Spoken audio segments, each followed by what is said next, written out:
जी।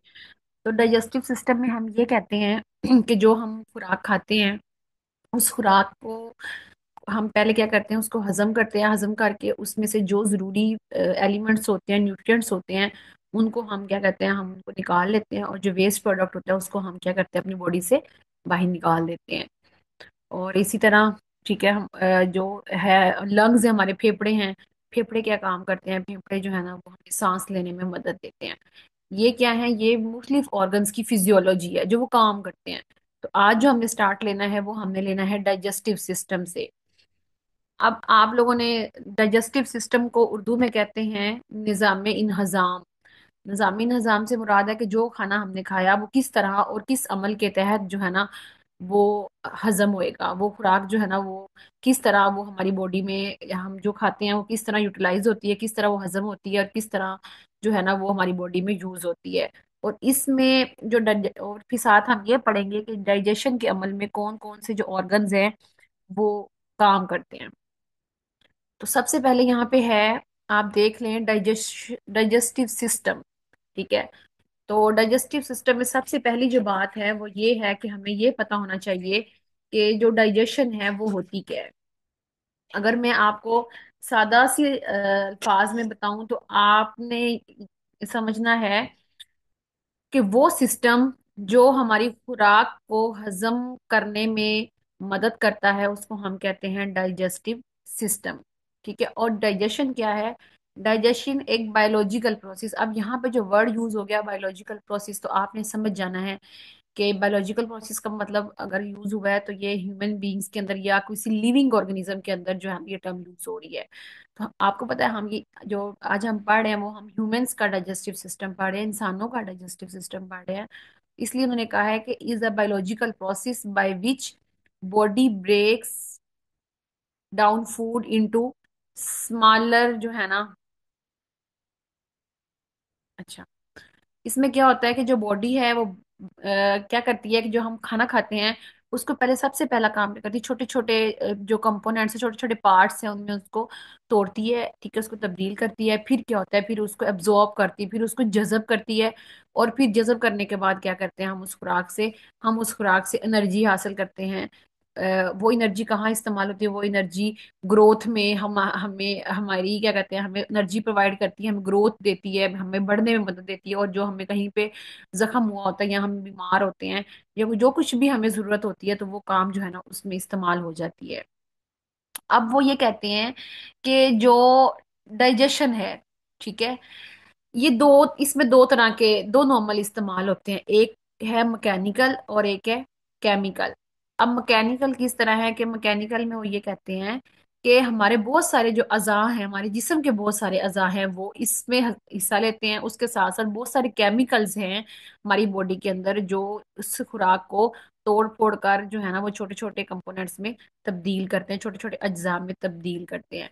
और इस तरह क्या होती है कि जो हमारी खुराक है वो हमारे मुंह से लेकर हमारी एनस तक जो है ना वो पास हो जाती है। ठीक हो गया। अब ना मैं आपको बताती हूँ कि सबसे पहले अब आप देख लें, वो उन्होंने बताया कि कौन कौन से ऑर्गन्स हैं, ये कौन कौन से अज़ा हैं हमारे जिस्म के जो डाइजेस्टिव सिस्टम में इस्तेमाल होते हैं या जो खुराक को हजम करने में इस्तेमाल होते हैं। सबसे पहला है माउथ। अब माउथ क्या है, अब जो भी हमने खुराक खाई, सबसे पहले जो हम खाना खाते हैं वो हम खाना खाना शुरू कहाँ से हम करते हैं, हम सबसे पहले जो खाना है उसको अपने मुंह में डालते हैं। ठीक है, जो है सबसे पहले हम ये कहेंगे जो हमारा माउथ है, हमारा जो मुंह है वो सबसे अहम किरदार अदा करता है। उसके बाद आ जाता है जी एसोफेगस। एसोफेगस क्या होती है, आपने सुना वो कहते हैं एक होती है सांस की नाली, एक होती है जी खुराक की नाली। जो खुराक की नाली है, जो मुंह के बाद खाना कहाँ चला जाता है, एक खुराक की नाली होती है वहां पे चला जाता है, उसको हम कहते हैं एसोफेगस। अब एसोफेगस क्या होता है, एसोफेगस मैंने आपको बता दिया खुराक की नाली है। जो खाना हमने मुंह में खाया वो खाने के बाद कहाँ से चला जाएगा, एसोफेगस ना में जाएगा। एसोफेगस इस खाने को कहाँ पे फेंक देगा, स्टमक जिसको हम मैदा कहते हैं। मैदे में फिर इसकी वो क्या कहते हैं डाइजेशन स्टार्ट होगी, ये हजम होगा, मजीद छोटे छोटे छोटे छोटे हिस्सों में तकसीम होगा। उसके बाद ये चला जाएगा जी हमारी इंटेस्टाइन में। अब इंटेस्टाइन का आपको आंत इसको कहते हैं, आपने ये भी सुना होगा छोटी आंत और बड़ी आंत। तो इसमें आगे मजीद हो जाएंगे, वो आगे हम पढ़ लेंगे।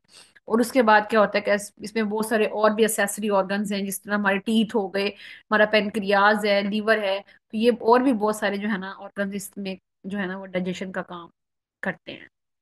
अब आपको समझ आ गई होगी कि डाइजेशन क्या है। कोई भी आपसे पूछे तो आपने कहना है कि जब हम खुराक को छोटे छोटे टुकड़ों में काट कर, या कहते हैं छोटे छोटे टुकड़ों में तकसीम करते हैं, और फिर उससे हम क्या हासिल करते हैं, हम एनर्जी हासिल करते हैं, ताकि वो एनर्जी हमें बढ़ने में, हमारी ग्रोथ में और हमारे काम करने में है ना वो इस्तेमाल हो सके।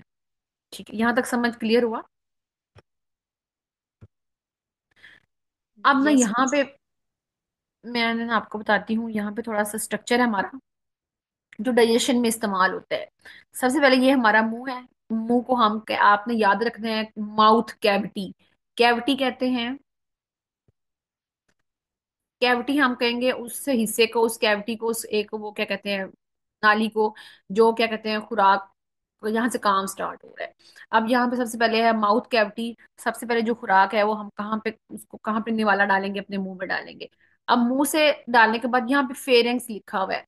अब फेरेंक्स क्या होता है आपको यहाँ पे हम कहते हैं ना, हमारे गले के अंदर हम कहते हैं कि यहाँ पे नाक का, कान का और हवा का और खुराक का एक ही रास्ता बीच में बन जाता है, ठीक है। उसको हम क्या कहेंगे, फेरेंक्स। अब फेरेंक्स से यहाँ से आगे दो चीजें हो जाती हैं। एक खुराक की नाली है जो हो जाती है, और एक सांस की नाली हो जाती है। ये जो लाइनिंग वाली आ रही है, ये सांस की नाली आ रही है। यहाँ पे है जी ये जो लब्बी वाली आ रही है, एसोफेगस जिसको बोला हुआ है, ये है जी हमारी खुराक की नाली।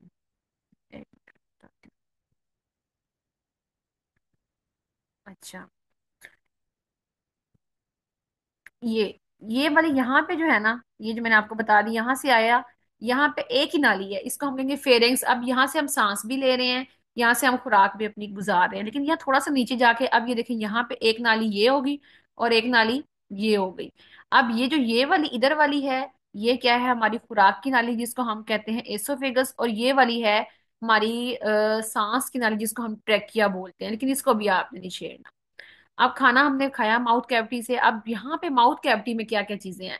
अब माउथ कैविटी में जी हमारे दांत होंगे, हमारा सलाइवा, वो भी मैं आपको पढ़ाती हूँ सारा, ठीक है। अब जैसे आप डायग्राम को समझ लें, मुंह में हमने खुराक डाली, यहाँ पे थोड़ी सी दांतों ने इसको हजम हजम किया, सलाइवा बना, वो एक इसमें हमारी वो कहते हैं सलाइवा कहते हैं थूक को, वो हमारी थूक भी शामिल होगी तो एक वो बोलस बन जाता है जी। वो यहाँ पे आ गया, यहाँ से गुजरेगा, यहाँ से जी जी एसोफेगस क्या करेगी, इसको खाने को कहाँ फेंक देगी, हमारे स्टमक में। अब स्टमक में कुछ टाइम खुराक रहेगी, स्टमक क्या करेगी, इसको यहाँ पे फेंक देगी लार्ज इंटेस्टाइन में, ये हमारी होगी लार्ज इंटेस्टाइन। फिर ये क्या करेगी, इसको खुराक को भेजेगी कहाँ पे, स्मॉल स्मॉल इंटेस्टाइन में जी। उसके बाद फिर क्या होगा, फिर खुराक घूम शाम के यहाँ पे रहेगी, फिर उसके बाद ये एनस और रेक्टम के जरिए क्या है जी, हमारी खुराक जो है ना ये हमारे जिस्म से बाहर चली जाएगी। ये स्ट्रक्चर थोड़ा सा आपको क्लियर हुआ? आपने ना क्या करना है, अपने जहन में ना इस स्ट्रक्चर को थोड़ा सा रखना है। जब अपने जहन में आप इस स्ट्रक्चर को थोड़ा सा फिक्स कर लेंगे, तो आपको जब क्वेश्चन आएगा ना, कोई आपको पूछ लेता है जी एसोफेगस क्या होती है, तो फौरन से आपने ना अपने दिल में ये स्ट्रक्चर लेके आना, तो आपको फौरन याद आ जाएगा एसोफेगस जो है ना वो हमारी खुराक की नाली है, ठीक है। स्टमक कहाँ पे है, स्टमक जो है ना वो एसोफेगस के साथ अटैच है, ठीक है। एसो और पेनक्रियाज क्या है जी, यहाँ पे पड़ा हुआ है। लीवर क्या है जी, यहाँ पे है। तो थोड़ा सा ना आपको एक आइडिया हो जाएगा। इसके बाद अब हम चलते हैं नेक्स्ट। यहाँ तक हुआ? मैम एक क्वेश्चन प्लीज। जी जी। मैम जब मैदे से खुराक लार्ज इंटेस्टाइन में जाती है या स्मॉल स्मॉल इंटेस्टाइन में में? सॉरी जाएगी, सबसे पहले स्मॉल में जाएगी, स्मॉल से फिर लार्ज में जाएगी, लार्ज से फिर हमारी जिस्म से आउट हो जाएगी। वो भी जस्ट और मैं आपको जो आगे सारा पढ़ाती हूँ। जी इसके बाद इनका माइक कौन है?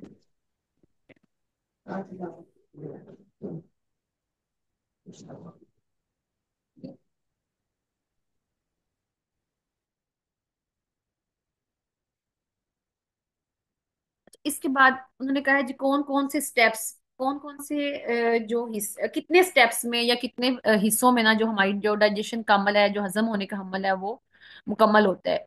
इसमें सबसे पहले है इंजेक्शन, ठीक है। इंजेक्शन क्या कहते हैं, आपने सुना होगा इंजेक्शन लगता है जी, हम इंजेक्शन लगवाने जा रहे हैं। इंजेक्शन से आपने वर्ड इंजेक्शन याद रखना है। इंजेक्शन को हम क्या करते हैं, इंजेक्शन जब लगाते हैं तो वो हमारे जिस्म के अंदर लगता है, ऐसे ही है। तो इंजेक्शन में आपने याद रखना है कि जो खुराक है उसको हम अपने मुंह के अंदर लेकर जाते हैं। ठीक है। तो मुंह खुराक को मुंह के अंदर ले जाने के अमल को हम क्या कहते हैं? इंजेशन। उसके बाद क्या है? अब पहला स्टेप क्या हो गया? इंजेक्शन। जी हमने क्या किया, हमने खुराक को जो है ना वो अपने मुंह के अंदर जो है ना हम ले गए हैं। ये हमारा पहला काम हो गया। उसके बाद जी सेकंड जो है ना वो है मैकेनिकल डाइजेशन। अब मैकेनिकल डाइजेशन में क्या है? ये भी मुंह के अंदर ही हो रही है। अब यहाँ पे फिजिकल ब्रेकडाउन ऑफ फूड क्या होगा? आपने आपने एक निवाला मुंह में डालते हैं, आप उसको क्या करते हैं, अपने दांतों के साथ उसको च्यू करते हैं, उसको चुबाते हैं। चबाने से क्या होता है कि वो जो हमारा निवाला जो हमने एक पीस डाला होता है वो छोटे छोटे छोटे छोटे हिस्सों में क्या हो जाता है, तकसीम हो जाता है। और तकसीम होने के बाद फिर वो उसके साथ क्या होता है कि हमारा जो सलाइवा है, हमारे मुंह से जो थूक है वो भी उसके साथ शामिल हो जाती है। और वो ना एक गोल बॉल बाउल सा बन जाता है, बॉल सा। आपने देखो कभी हम अगर हमें कोई वॉमिट वगैरह हो या कुछ इस तरह से हम एकदम से हमारे गले में कोई चीज फंस जाए, तो अगर हमने अपना निवाला बाहर निकाले तो हम देखते हैं तो वो एक बॉल सा बना होता है। ठीक है। जिसमें थूक और वो सारा कुछ मिक्स सा बन जाता है, नरम सा हो जाता है। वो सारा अमल कहाँ पे होगा? उसको हम कहते हैं मैकेनिकल डाइजेशन। और ये भी कहाँ पे होता है? मुंह के अंदर होता है। अब वो जो आपने याद रखना है उस जो जब हमारी खुराक के साथ वो सलाइवा मिक्स हो गया है, मतलब कि हमारी खुराक जो है ना वो च्यू हो गई, चबाई गई है। अब वो क्या बन गया? बोलस। क्या बन गया वो? बोलस। बोलस वर्ड अब आपने याद। अब हम इसको खुराक नहीं कहेंगे, फूड नहीं कहेंगे, अब हम उसको क्या नाम दे देंगे? यहाँ पे आने के बाद बोलस बन गया। अब वो जो बोलस होगा वो क्या होता है? उसके बाद वो बोलस जो है ना वो हमारी एसोफेगस, जिसको हमने अपनी खुराक की नाली कहा था, उसमें चला जाएगा। अब उसमें जाने के बाद वो क्या करेगा? उस खुराक को हमारे मैदे में फेंक देगा। अब यहाँ पे क्या होता है? यहाँ पे केमिकल्स होते हैं हमारे मैदे के अंदर, कुछ एंजाइम्स होते हैं जो क्या करते हैं कि उसकी ब्रेक डाउन करते हैं। अब हमारे खाने में क्या होता है? हमारी रोटी की अगर हम बात करें, इसमें कार्बोहाइड्रेट्स होते हैं, प्रोटीन्स होते हैं, फैट्स होते हैं, और छोटे छोटे मॉलिक्यूल्स होते हैं। बेसिकली यही हमारी बॉडी को चाहिए होते हैं। हमारी बॉडी को रोटी नहीं चाहिए होती है, बल्कि हमारी बॉडी को कार्बोहाइड्रेट्स, प्रोटीन्स, लिपिड्स वगैरह चाहिए होते हैं। ठीक है। अब वो क्या करेगा कि वो उन उस बोलस को मजीद तोड़ फोड़ करेगा, और तोड़ फोड़ करके वहां से कार्बोहाइड्रेट, प्रोटीन्स और मिनरल जो है ना इनके अंदर उसको तब्दील कर देगा। फिर ये वर्ड आ जाता है एब्जॉर्प्शन। फिर हमारा स्टेप जो आ गया वो है एब्जॉर्प्शन। अब एब्जॉर्प्शन में क्या होता है कि वो जो अब हमने केमिकल डाइजेशन के थ्रू जो हमने कार्बोहाइड्रेट्स, प्रोटीन्स और लिपिड्स वगैरह निकाल लिए थे, ठीक है, अब क्या करेगा? ये जो एब्जॉर्प्शन के अमल में वो जो कार्बोहाइड्रेट, प्रोटीन्स और लिपिड्स है वो एब्जॉर्ब हो जाएंगी। और वो एब्जॉर्ब होने के बाद वो हमारे खून में शामिल हो जाएंगी। और फिर क्या होगा कि वो जो खून है वो उस उन कार्बोहाइड्रेट, प्रोटीन्स और फैट्स वगैरह को हमारे पूरे जिस्म में क्या कर देगा? सप्लाई कर देगा। क्योंकि हमारे जिस्म के हर हिस्से को एनर्जी चाहिए ना, तो वो एनर्जी हमें यहाँ से मिल जाएगी। फिर क्या होगा? सबसे लास्ट स्टेप है एक्सक्रीशन। अब वो जो हमने रोटी खाई थी, अब उसके अंदर से जो जरूरी चीजें थी, कार्बोहाइड्रेट, प्रोटीन्स, मिनरल्स, वो हमने निकाल ली है, एक्सट्रैक्ट कर ली है उसके अंदर। अब जो बाकी बचा है वो क्या है? वो हमारा वेस्ट है। अब वेस्ट क्या होता है? वो हमारे जो अनडाइजेस्टेड या वो चीजें जो डाइजेस्ट नहीं हो पाती, या जो डाइजेशन के बाद चीजें रह जाती हैं, जो वेस्ट प्रोडक्ट है, वो हमारी बॉडी से फीसिस के जरिए क्या हो जाता है? हमारी बॉडी से खारिज हो जाता है, जिसको हम अपने एनस के थ्रू खारिज कर देते हैं। ये ना एक सिंपल सा इतना सा डाइजेशन का बेसिकली इतना प्रोसेस है। अब हम नेक्स्ट में इसको वन बाय वन मजीद जो है ना इसको डिटेल में याद करेंगे। अगर आप इसको इतना इस एक स्लाइड को भी याद रख लेते हैं जिस तरह मैंने बताया, तो वेल एंड गुड। यही आपका टोटल जो है ना डाइजेशन का प्रोसेस है। यही इसको आगे हम मजीद फर्दर थोड़ा थोड़ा करके ना करते जाएंगे। यहाँ तक समझ आ गया?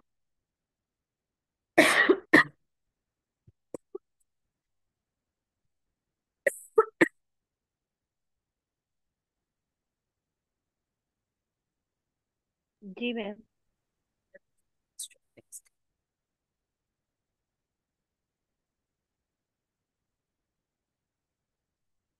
अब मैंने आपको बताया था सबसे पहला जो हमारा स्टेप था वो यही था, डाइजेशन, इंजेक्शन वाला। अच्छा, इंजेक्शन क्या होता है? वो कहते हैं injection is the process of taking in food and drink into the body. Injection क्या है कि हमने जो एक ऐसा प्रोसेस है जिसमें हम अब खुराक या पानी वगैरह को हमारे अपनी बॉडी के अंदर लेके जाते हैं। और ये सबसे प्राइमरी, सबसे छोटा और पहला फंक्शन है किसका? डाइजेस्टिव सिस्टम का। ठीक है। और इसमें बहुत सारे जो है ना ऑर्गन्स जो है ना मजीद इस फंक्शन के अंदर इन्वॉल्व होते हैं, और इसका काम जो है ना वो प्ले करते हैं। अब इंजेक्शन में कौन कौन से जो ऑर्गन्स हैं वो इन्वॉल्व हैं, उनका हम फंक्शन भी पढ़ेंगे। सबसे पहला आ जाता है माउथ, ये मैंने आपको बताया था। अब माउथ का काम क्या है, ये सबसे पहले क्या है, माउथ आपने याद रखना है कि ये एंट्री पॉइंट है। जब भी हम किसी मॉल वगैरह में जाएं या हम अपने स्कूल या कॉलेज में जाएं तो हम कहते हैं ये हमारा मेन एंट्री गेट है, जहां से हम क्या करते हैं, स्कूल या कॉलेज या किसी मॉल के अंदर दाखिल हो जाते हैं। तो जो हमारा माउथ है वो भी बेसिकली क्या है, एक एंट्री पॉइंट है खुराक के लिए। जो जो भी चीज हमारे मुंह के अंदर जानी है वो माउथ के जरिए ही जानी है। ठीक है। अब जब हमने चीज को खाने को मुंह के अंदर डाल लिया, अब मुंह के अंदर क्या है, दांत, टीथ पड़े हुए हैं। अब दांतों का काम क्या है, दांतों का काम ये है कि वो उस खुराक को फटाफट क्या करते हैं, ग्राइंड कर, जिस तरह हम कहते हैं वो चक्की चलती है, वो ग्राइंडिंग का काम करते हैं। वो उसको जो भी हमने मुंह में डाला उसको फटाफट क्या चबाएंगे, और चबाने के बाद उसको छोटे छोटे हिस्सों में तकसीम कर देंगे। इस अमल को हम कहते हैं मैकेनिकल डाइजेशन। उसके बाद क्या होता है जी, उसके बाद आ जाते हैं हमारा स्लाइवरी ग्लैंड्स, जो हमारी जुबान है। अब जुबान का काम क्या है बेटा, जुबान का काम ये है कि ये जो है ना, ये स्लाइवरी ग्लैंड्स ये स्लाइवा प्रोड्यूस करती है, ये थूक प्रोड्यूस करती है। अब हमारी थूक आम नहीं होती। अब इसके ऊपर क्या होते हैं, इसके ऊपर इंजाइम्स होते हैं। ठीक है, वो इंजाइम्स जो खाने को की ब्रेक डाउन में क्या करते हैं, वो उसको तोड़ फोड़ में मदद करते हैं, उसको छोटे छोटे हिस्सों में तकसीम करने में हमारे मुंह की मदद करते हैं। अब वो कौन से हैं, अमाइलेज। अब यहाँ पे एक मैंने ये इंजाइम का नाम लिखा है अमाइलेज, ये वाला, ये आपने याद रखना है। अमाइलेज का काम क्या है कि ये ब्रेक डाउन करता है किसकी, कार्बोहाइड्रेट्स की। अब हमारी रोटी में क्या है, कार्बोहाइड्रेट्स है, ये चावलों में भी कार्बोहाइड्रेट्स, जो भी हम खाना खाते हैं उसके अंदर कार्बोहाइड्रेट्स ही होते हैं। ठीक है। अब अमाइलेज ऐसा एंजाइम है जो किसकी ब्रेक डाउन करता है, कार्बोहाइड्रेट्स की। ये कौन सी डाइजेशन होगी, केमिकल। अब अमाइलेज क्या है, एक एंजाइम है, एक क्या कहते हैं, कंपाउंड है। तो इस डाइजेशन को हम क्या कह देंगे, केमिकल डाइजेशन। इसको हमने मैकेनिकल क्यों कहा, क्योंकि इसमें कोई भी केमिकल का अमल नहीं है, बल्कि इसमें हमारे दांतों का काम है, इसलिए हमने इसको कह दिया मैकेनिकल डाइजेशन। उसके बाद क्या होगा जी, जो हमारी टंग है वो क्या करती है, वो मूव करती है हमारी खुराक को ऊपर नीचे दाएं बाएं। मतलब कि हमारे मुंह के हर हिस्से में जो हमने खाना खाया, हम इसको कभी हमारा निवाला ऊपर जा रहा होता है, कभी नीचे जा रहा होता है, कभी दाएं कभी बाएं। इस तरह क्या होता है कि वो अच्छी तरह एक तो निगला भी जाता है, और एक छोटा वो एक पीस में और एक छोटे से एक ना कहते हैं एक मास में कन्वर्ट हो जाता है, जिसको हम इजीली आगे एसोफेगस में पास कर सकते हैं। ये था जी हमारे मुंह का काम। इसके बाद आ जाता है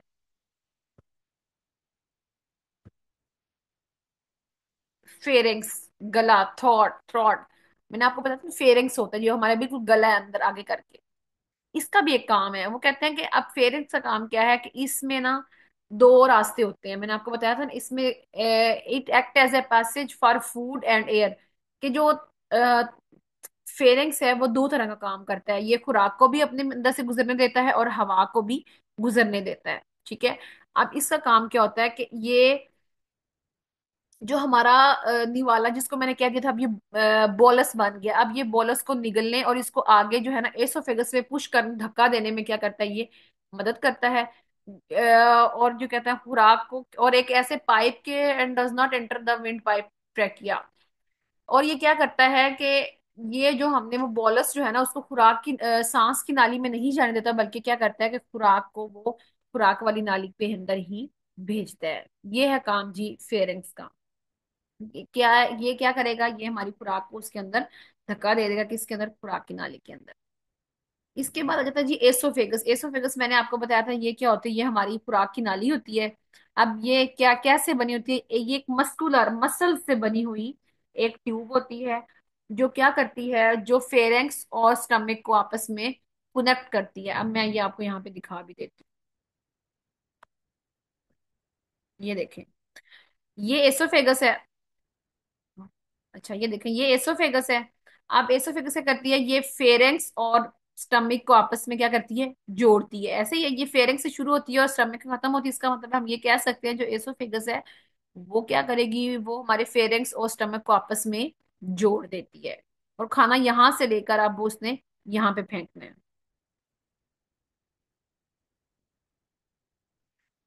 और ये किससे बनी होती है, ये मस्कुलर ट्यूब, मसल से बना हुआ एक पाइप होता है, एक ट्यूब होती है। ठीक है। और ये क्या करती है, wave like muscular contraction to move the bolus down to the stomach. अब ये क्या करती है, ये ना ऐसे जिस तरह हम वेव लहरें आती जाती हैं, ऊपर नीचे होती है, और ऊपर नीचे होने जिस तरह ये कंट्रैक्शन करती है, जिस तरह हम बलून को दबाएं और छोड़े, ऐसे कॉन्ट्रैक्ट और रिलैक्स करती है, और इससे क्या करती है, ये हमारी खुराक को पुश डाउनवर्ड मतलब नीचे स्टमक की तरफ मूव करने में मदद देती है। इसके बाद आ जाते हैं हमारे स्लाइवरी ग्लैंड्स। अब कुछ जो है ना स्लाइवरी ग्लैंड्स होते हैं, इनका काम क्या होता है। स्लाइवरी ग्लैंड्स का काम होता है कि वो प्रोडक्शन करते हैं किसकी, स्लाइवा की। और ये इनका एक और काम है कि ये हमारी खुराक को मॉइस्चर, नमी प्रोवाइड करते हैं, उनको उसको नमी वाला कर देते हैं, न खुश्क नहीं रहने देते, ताकि आसानी से निगली जा सके। उसके अंदर हमने बताया था कि क्या होते हैं एंजाइम, कौन से होते हैं, अमाइलेज। अमाइलेज का एंजाइम का काम क्या होता है कि ये कार्बोहाइड्रेट की डाइजेशन में हेल्प करता है, और उसके अलावा ये लुब्रिकेट करता है हमारे मुंह को। और जाके अगर जब हम देखो ज्यादा बोल लेते हैं तो एकदम कहते हैं हमारा गला खुश्क हो गया है। वो गला खुश्क क्यों होता है, कि तब क्या होता है कि हमारे जो है ना वो लुब्रिकेशन कम हो जाती है, हमारा सलाइवा कम हो जाता है। तो फौरन से हम कहते हैं हम पानी पी लें या कुछ ऐसा खा लें जी, जिससे ना हमारा जो फौरन से हमारा जो सलाइवा है ना वो प्रोड्यूस होना शुरू हो जाए। तो ये क्या करते हैं, एक तो सलाइवा का काम ये है कि ये हमारी खुराक को नरम करता है, दूसरा ये एंजाइम प्रोड्यूस करता है जिसका नाम माइलेज है, और तीसरा काम क्या करता है, ये हमारे बोलने के दौरान हमारे जो मुंह है उसको लुब्रिकेट रखता है, उसको नरम रखता है, और क्या गीला गीला रखता है। इसके बाद आ गई एसोफेगस। ये वही हमने पढ़ लिया, ठीक है। फिर आ जाता है जी हमारा स्टमक, हमारा मैदा। अब जो है ना, एक बात आपने याद रखनी है, इस पूरे प्रोसेस के दौरान, डाइजेशन के प्रोसेस के दौरान, खुराक जो सबसे ज्यादा टाइम जहां पे रहती है वो है हमारा स्टमक। ठीक है, हमारे मैदे में खुराक जो है ना वो सबसे ज्यादा वक्त के लिए पड़ी रहती है। और कितने वक्त के लिए, वो 4 से 6 घंटे जो है ना वो हमारे मैदे के अंदर खुराक रहती है। जब हमने खाना खाया, खाना खाने के बाद 4 से 6 घंटे तकरीबन जो खुराक है ना वो हमारे मैदे में रहेगी। अगर आपको एमसीक्यूज आ जाए कि डाइजेशन के प्रोसेस में जो सबसे ज्यादा जो है ना खुराक की रिटेंशन वो किस ऑर्गन के अंदर होती है, तो आपने कहना है किसके अंदर, स्टमक के अंदर। और अगर पूछ ले कितने आवर्स तक, तो आपने कहना है 4 से 6 घंटे जो है ना वो हमारे मैदे के अंदर खुराक रहती है। अब हमारे मैदे का काम क्या है। अब जो मैदा है ये प्रोड्यूस करता है गैस्ट्रिक जूस। ठीक है, अब गैस्ट्रिक जूस क्या है, उसका नाम है हाइड्रोक्लोरिक एसिड।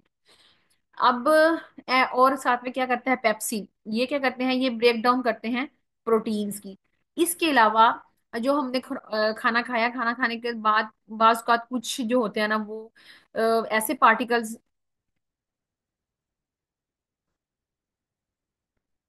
जो है ना वो बन जाते हैं, जो क्या करते हैं, जो हमारे लिए हार्मफुल होते हैं। जो जो ये हाइड्रोक्लोरिक एसिड है, ये साथ साथ उन जो हार्मफुल सब्सटेंस हैं उनको भी ब्रेक डाउन करता है। और ये क्या करता है, ये मिक्स करता है फूड को छोटे छोटे सेमी लिक्विड पार्टिकल्स में, जिसको हम कहते हैं काइम। अब उसके साथ साथ ये क्या करता है, ये सिक्रीट करता है म्यूकस, ताकि जो मैदे के अंदर उसकी अपनी लाइनिंग है वो एसिड की वजह से खराब ना हो। ठीक है, जो हाइड्रोक्लोरिक एसिड है इसका एक काम ये भी है कि अपने मैदे की अपनी अंदर की दीवार को भी बचाता है, कि खुराक के अंदर जो एसिडिटी है, जो उससे कोई ऐसे पार्टिकल्स बन रहे हैं, ताकि वो जो पार्टिकल्स है ना वो भी उसकी खुराक अपनी दीवार को जो है ना वो खराब ना करें। तो जी हमारी मीटिंग का टाइम भी कम रह गया, 9 मिनट्स लेफ्ट है, लेकिन हम इसको जल्दी से माइंड अप करते हैं। ये वही स्ट्रक्चर था, ठीक है। इसके बाद आ गया जी स्मॉल इंटेस्टाइन। अब स्मॉल इंटेस्टाइन है ना वो, आपने यहाँ पे सिर्फ स्मॉल इंटेस्टाइन का इतना याद रखना है कि ये इसके सिर्फ 3 पार्ट्स होते हैं, ड्यूडिनम, जेजिनम और इलियम। इससे ज्यादा आपने स्मॉल इंटेस्टाइन का कुछ भी याद नहीं रखना। वो जो खुराक मेरे से निकली वो कहाँ पे आ जाती है जी, स्मॉल इंटेस्टाइन में। अब स्मॉल इंटेस्टाइन के कितने पार्ट्स हैं, 3 पार्ट्स हैं, ड्यूडियम, एलियम, ज्यूजियम और इलियम। अब इसका काम क्या है, ये तमाम की तमाम जो एब्जॉर्प्शन है अब खून खुराक की वो यहाँ पे होनी है। मोस्ट जो डाइजेशन है और एब्जॉर्प्शन है वो यहाँ पे होती है। ठीक है, ड्यूडिनम क्या करती है, ये रिसीव करती है डाइजेस्टिव एंजाइम्स को पेनक्रियास से। और अब ना ये वाली जो चीजें हैं ना ये बस आप समझ लें, लेकिन आपने इसको इतना याद नहीं रखना। वो आपने मैंने अब जो हमारा पेनक्रियास हमारा पित्ता है, और जो हमारा गॉल ब्लैडर मतलब जिसको हम लीवर वगैरह भी बोलते हैं। अच्छा, ये लीवर जो है ना, लीवर और पेनक्रियास हमारा पित्ता, ये एक बाइल एक लिक्विड और सिक्रीट करते हैं। वो लिक्विड भी या वो एंजाइम भी किसके अंदर हेल्प करता है, वो भी हमारी डाइजेशन के अंदर हेल्प करता है। और absorption of nutrients like amino acid, sugar and fatty acids through the intestinal lining. अब यहाँ पे जो स्मॉल इंटेस्टाइन की वॉल्स हैं, उसकी जो लाइनिंग है, जिसकी दीवारें हैं, ये क्या क्या चीजें अपने अंदर एब्जॉर्ब करती हैं? ये अमाइनो एसिड को करती हैं, शुगर और फैटी एसिड को अपनी दीवार अपने अंदर क्या कर लेती है, इसको एब्जॉर्ब कर लेती है। ये आखिरी लाइन जो है ना, ये आपने लास्ट, ये था स्मॉल इंटेस्टाइन। इसके अलावा ये तीन नाम इसके याद रखने। फिर आ जाता है जी लीवर। लीवर का क्या काम है? लीवर जो है ना, वो एक बाइल प्रोड्यूस करता है, वो मैंने अभी आपको बताया, वही बाइल जो स्मॉल इंटेस्टाइन में यहाँ से जाता है।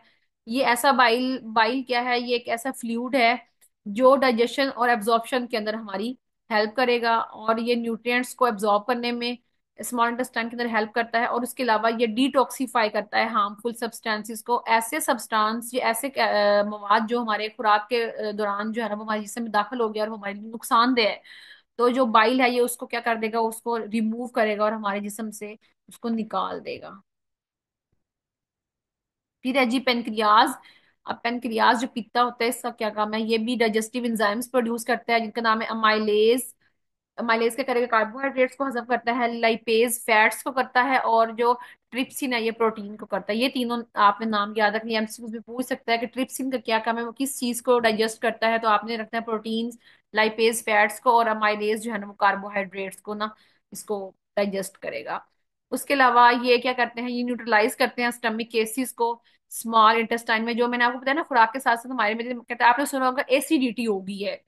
अब ये जो बाइल है या ये जो सारे एंजाइम्स हैं, ये साथ साथ उसको न्यूट्रल भी करते हैं, कि उस एसिड को रिमूव करने की कोशिश भी करते हैं हमारी बॉडी में से।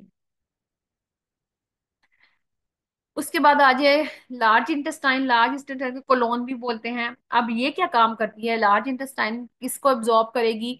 ये उस खुराक में से जो बचा हुआ पानी है, पानी को एब्जॉर्ब कर देगी। इलेक्ट्रोलाइट्स होते हैं, ये इलेक्ट्रॉन्स टाइप होते हैं, इनको भी हमारी खुराक में से एब्जॉर्ब कर लेगी। कुछ विटामिन जो रह जाते हैं, जो मजीद हजम नहीं हुए होते, उनको भी ये एब्जॉर्ब करने की कोशिश करती है लार्ज इंटेस्टाइन।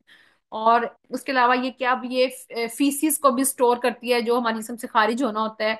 और इसके अलावा ये जो यूजफुल बैक्टीरिया होते हैं, जो हमारे लिए हेल्पफुल होते हैं, उनको भी क्या करती है, यहाँ से उनको भी एब्जॉर्ब कर लेती है, और अनडाइजेस्टेड फूड मटेरियल को बाहर निकालती है।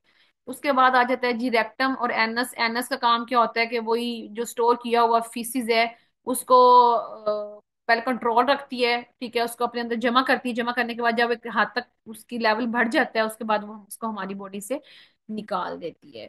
तो ये था आज का हमारा सारा का सारा डाइजेस्टिव सिस्टम, ठीक है। इसके बाद ना, ये मैंने कुछ एमसीक्यूज भी चार पांच ढूंढे थे, वो एमसीक्यूज जो पेपर्स में आए हुए हैं डाइजेस्टिव सिस्टम के टॉपिक में से। तो यहाँ पे उन्होंने पूछा हुआ है जी, ऐसा एंजाइम जो क्या करता है, जो ब्रेक डाउन करता है starch into maltose in the human digestive system, तो ये अमाइलेज है। अमाइलेज मैंने आपको बताया था कार्बोहाइड्रेट्स को करता है, तो जो जो स्टार्च है ये भी क्या है, कार्बोहाइड्रेट ही है। अच्छा, which organ is responsible for the production of bile? Bile को कौन प्रोड्यूस करता है? लीवर। इसके बाद है जी,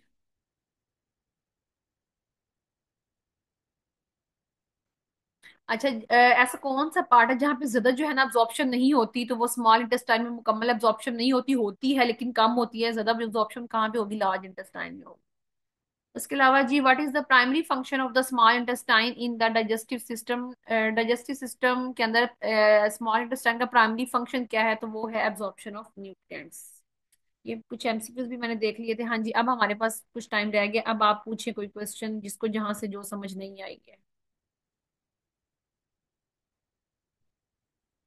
जी समझ आई है, बोले। जी मैम, समझ आ गई। अस्सलाम वालेकुम मैम।